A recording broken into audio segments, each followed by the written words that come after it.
Hello and welcome, my friends. The Arnold is here bringing you a Transformers video review. I had to watch the movie twice because I wanted to give you guys like my real honest opinion. I did a written review on Facebook, but there's a lot of things that I was like, I don't know. I didn't really, remember every single moment of the film.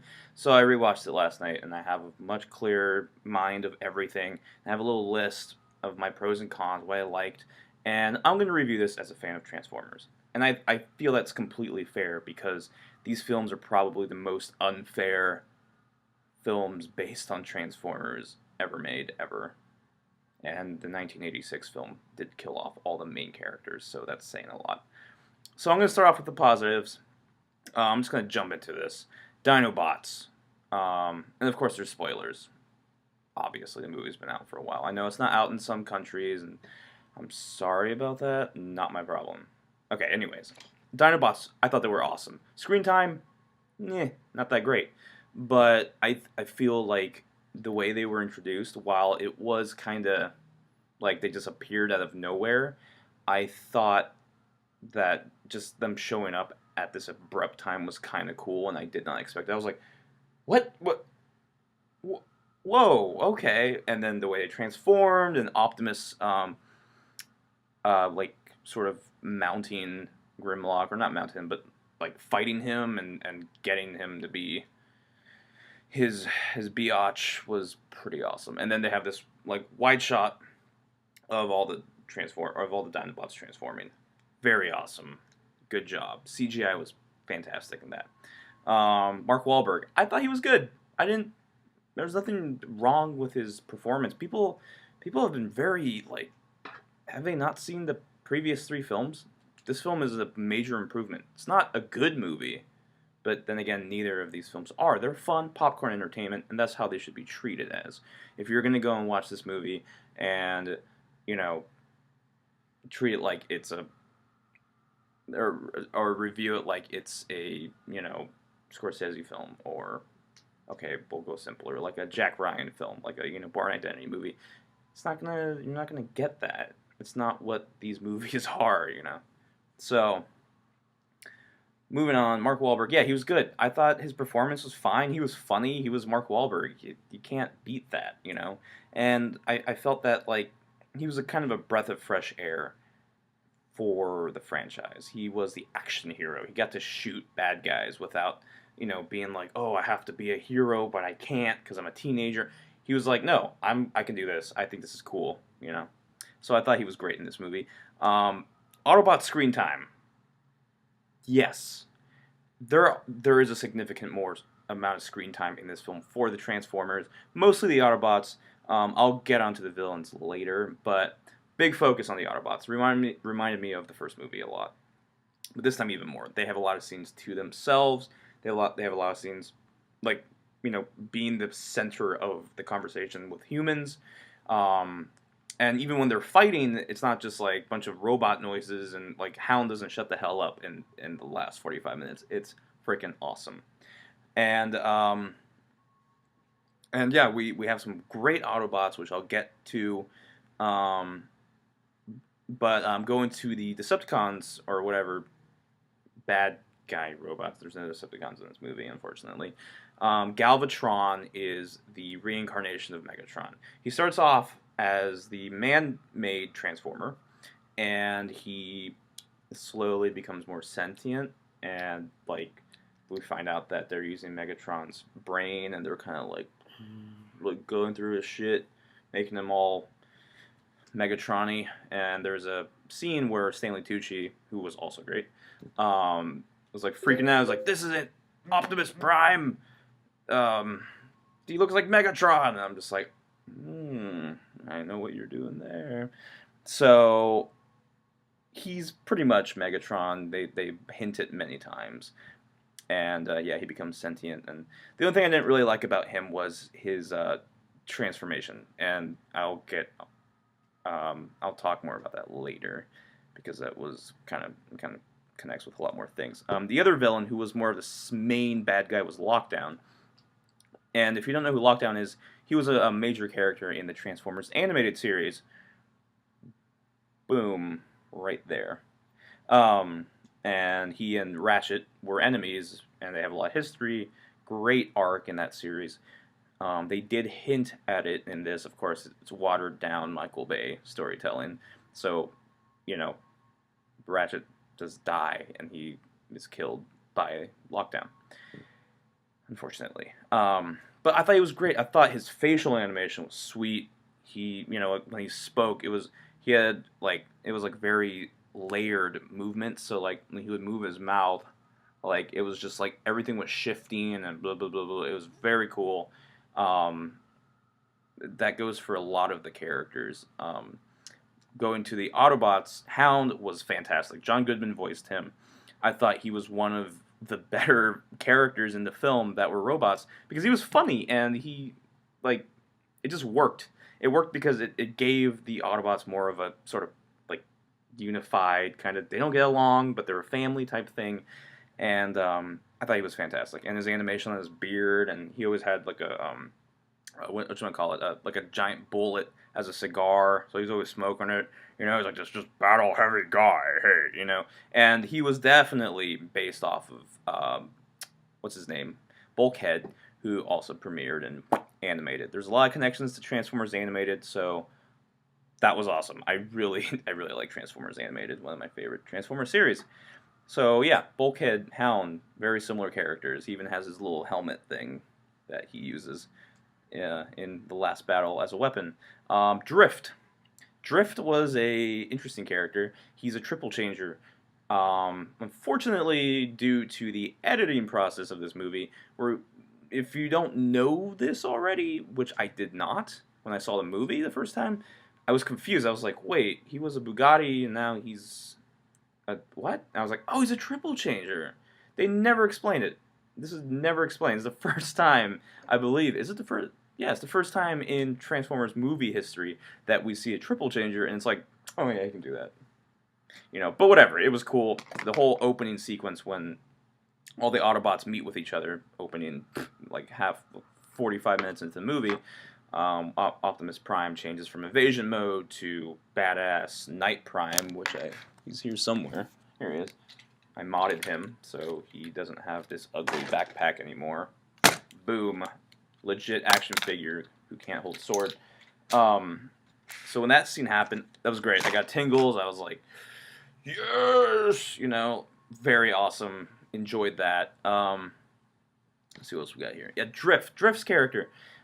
He's voiced by Ken Watanabe. And I was okay with it. Like people were like, oh, it's kind of racist because they gave him a samurai outfit and whatever. Like, no, the thing with Transformers is they mimic, things around our world. So he mimicked a samurai warrior. Nothing wrong with that. That's like saying Jazz is a stereotype, which he was, but then again, he's always kind of been a stereotype. But whatever. So I thought they were great. Crosshairs, he was the green Corvette. We have another Corvette. Very strange that they have another Corvette after Sideswipe. I liked him. He was kind of an asshole, but he was cooler at the end. He got his own scene in the Battle of Chicago, which I will now talk about that because that scene was sweet, and it's everything we wanted in the last film, but cut short. It's sweet. Movie is not short and sweet, but this is. And pretty much the sequence is them on one of the ships from the third movie. Appears out of nowhere. This whole sequence comes out of nowhere. We don't know where these things came from, which I found kind of strange, but whatever. And so, you have these like crazy ships coming down, and the 3D, the visual effects were following Bumblebee and the company along with Crosshairs. And like just imagine like the camera going like this, but everything's in 3D, and you're just following them around Chicago. Fantastic. Great scene. Loved it. Music was cool. And then Crosshair's just like, I'm done. You're piloting B. And things like that I really enjoyed. I enjoyed the fact that they were able to kind of connect the characters together in the sense of just like small talk. They did not do that in the past two movies. A clear example is the scene when the Autobots are still alive in the third film, when they show up and they're like, oh yeah, we hid in the bottom of the spaceship, we're still alive. None of them really communicate with each other. There's a scene with Sideswipe and Ironhide where they do, and that's the Mexican standoff scene. That was like really the only major scene where the Autobots communicate, and it's just Sideswipe and Ironhide. But whatever. This film is very different. There's a lot of just small scenes where you have these Autobots just they just don't get along until the end, and it's awesome. I really enjoyed that. Another sequence I really liked was the spaceship sequence. This is where Optimus Prime, beforehand, he fights Galvatron, gets shot by Lockdown. Galvatron gets out of there, and he gets trapped in Lockdown's net thing. He gets sucked into the trophy spaceship. And I like this scene for a number of reasons. Reason number one was just the design, the architecture of the ship was awesome. Looked cool in 3D. Number two was there was a little bit more story kind of evolved in this scene when, let me see, when Lockdown tells him, he's like, oh, remember your night ship? This is one of your ships, and I've made it into my own trophy, blah, blah, blah, blah, blah, blah. I was like, oh, what? And, yeah, so apparently Optimus is a knight of Cybertron. Thanks for telling us now. It only took you 4 movies. But, yeah, there's a lot of cool stuff in there, cool aliens, and, the Dinobots are in there, obviously, and little creepy robots. So we get to explore that ship very thoroughly. Autobots come and save Optimus, obviously. They detach from the ship. Cool sequence. That's when the Battle of Chicago happens.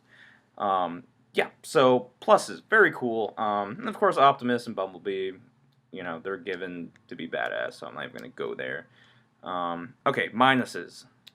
Product placement. It's probably the most obvious.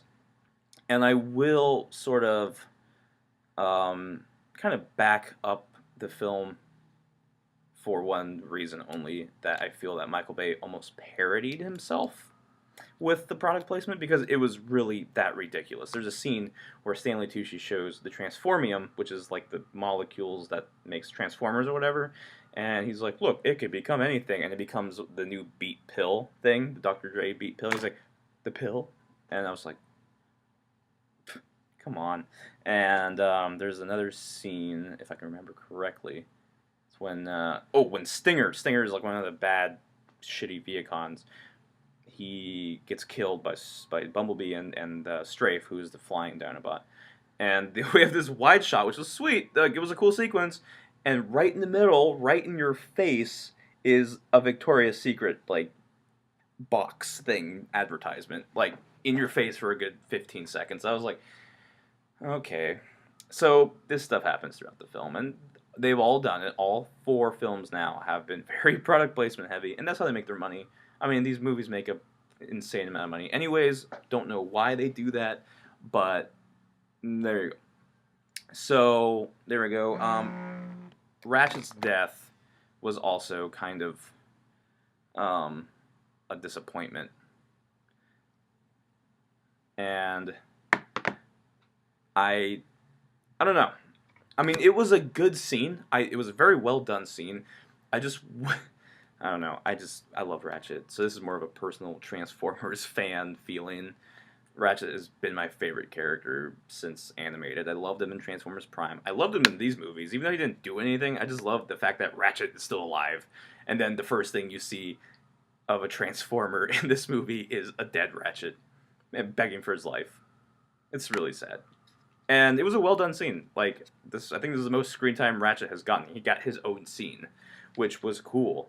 And, I just wish that in different circumstances that, maybe they could let him live a little bit.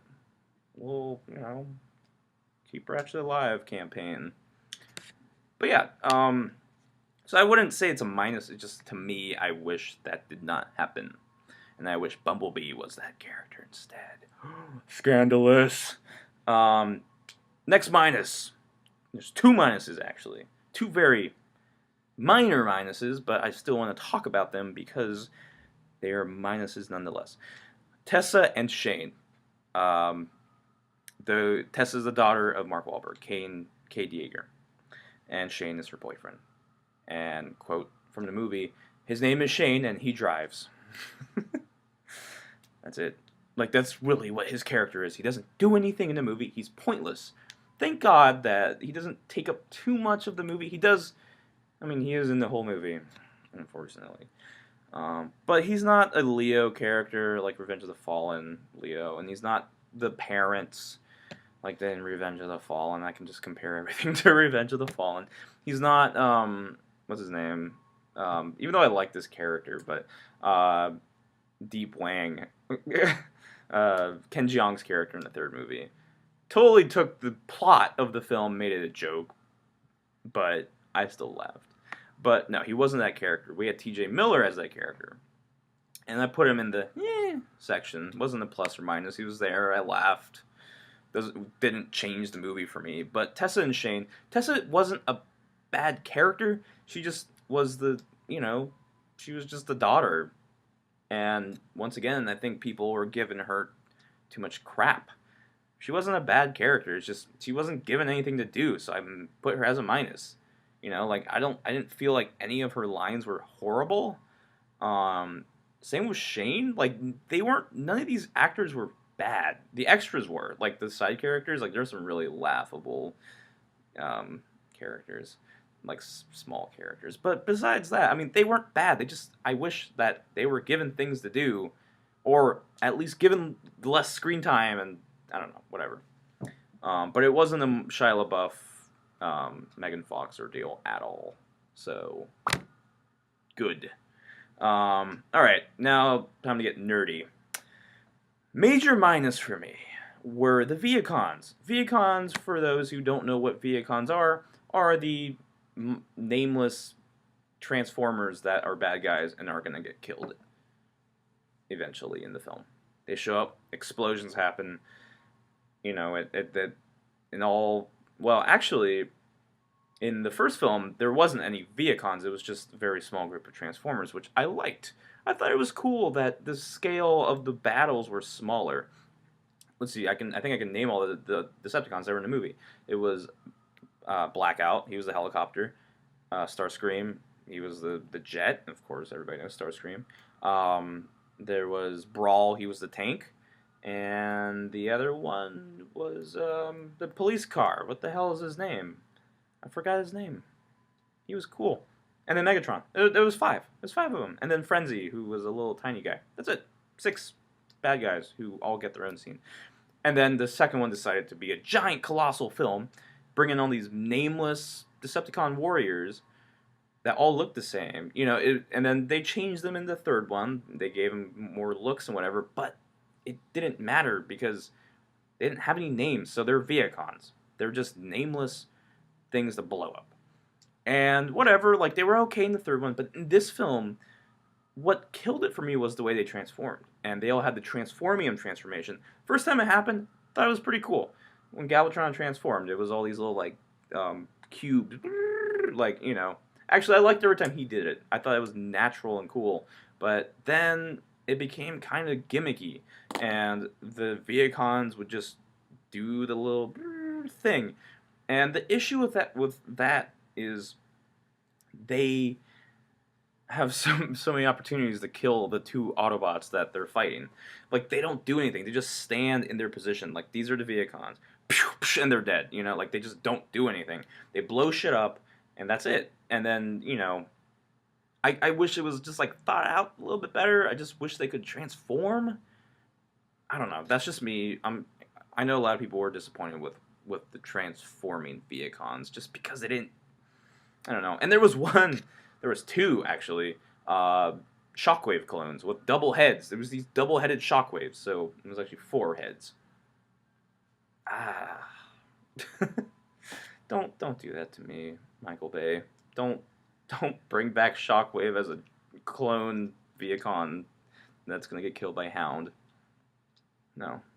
Another big minus was the runtime. Extremely long movie. First time I watched it, I'm not gonna lie, didn't feel that long. Second time I watched it, knowing what is gonna happen in the film, it got a little boring to me. halfway through, I was like, man, this feels like two movies, and it really does. It really does feel like two movies. The plot sort of like, sort of starts over halfway through when the seed is kind of like a big deal. When you're just like, oh yeah, that thing. Where was that plot? I don't. Oh, okay, we're back to that. Optimus gives this giant speech in the middle of the movie, which he could have given, oh, I don't know, 45 minutes earlier, and we could have kind of wrapped things up and made a tighter film.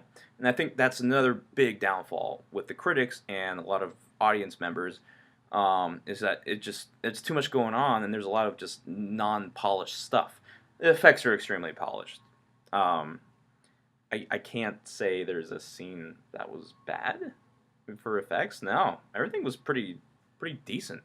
In fact, better than the other ones, to be honest, because there's always like one shot in each of the Transformers films of the robots that just don't look too polished. And I remember the one Dark of the Moon. It was like a close up on Optimus with the Autobots in Chicago, and I forgot what he was saying, and I was just like, something's kind of off. It looks flat. But besides that, Autobots, Dinobots, awesome. Going back to that, they didn't do anything really, but given what was going on in this film, the amount of plot that needed to be wrapped up with Dinobots coming in and just screwing everything up, I thought it was pretty cool. All right, time to just little tiny things, and we'll wrap this up. There were some extra characters. There was Li Bingbing. She was a female like corporation owner or whatever, and has karate skills at whatever. There was some, and Kasim G was in this. What? Yeah, nobody talked about that, did they? Yeah, he's in this movie. He's one of the scientists, and he has like a line. So that happens. Overall, I'm gonna say this was probably the best of the four. I'm gonna wrap this up and just say this was the best of the four. Now, this isn't a good movie. Transformers are not good movies. To me, I like them. I watch them repeatedly. I've seen Dark of the Moon, I don't even know how many times. I like these movies. These are movies I want to make. And, hopefully better. But I can't say I don't like Michael Bay. I'm not saying I don't, and I'm saying his movies. Him as a person, he seems like a jerk. But he makes good movies, and he knows how to make money. So people that, sort of put him down, you're not him, unfortunately. It's not fair, of course, because he's making all these movies, and he's making them profitable, and, he's kind of a jerk, so it seems. But you can't, keep on just talking shit about somebody who actually has talent. And you can't say he doesn't have talent, because he knows how to make a damn movie, and he knows how to make lots of money. So there's something there, and he knows how to work with people, strangely enough, on Facebook. But yeah, I give Transformers a solid, B-. I'll give it a B. I'll give it a B. I'm being generous, because it was cool. One last thing, Optimus Prime flying at the end. What the fuck was that? Alright, it was going through my head all night, and this is what I think about. I have a very sad life. I was like, okay, why didn't he fly at all before that? My thinking was, it still doesn't make sense, but I'm trying to just, when he pulled the sword out from the knight's whatever thingy, and his arms transformed, it got really cool, which was awesome. I feel that maybe he got that flight capability through that transformation. And he rode Grimlock to guide him there, and use Grimlock. So yeah, of course it wasn't thought out, but that's probably the best answer I can give you, and most people can give you, because it was a convenient plot device to just, let's get out of here. I'm gonna blow the rest of these guys up. Let's wrap this up. Credits. And I keep going off. Let's talk about the Quintessons. They're in this freaking movie. They're in the opening 2 minutes of the film. Quintessons are in this. They got little squid hands. It's them. Who else would it be? No, it's them. And the creators are the Quintessons. So movie 5 is going to be really interesting if Michael Bay is back, he's gonna be back, and we're gonna have a very simple plot. Maybe what we need to do is change screenwriters, because Aaron Kruger did have some good ideas in this film, but he did kind of repeat a lot of what happened in the previous film, just improved upon it, um, which I thought was good. But that's kind of like seeing, it's kind of like getting a book report back when you're like in fifth grade and telling you to fix things up, and then your teacher reads it again and says, "Oh, better," but so maybe a new screenwriter. Maybe that's what we need. I don't know. But yeah, we definitely have quintessence. Optimus Prime flies off to space at the end. Probably one of the coolest ending lines of the films.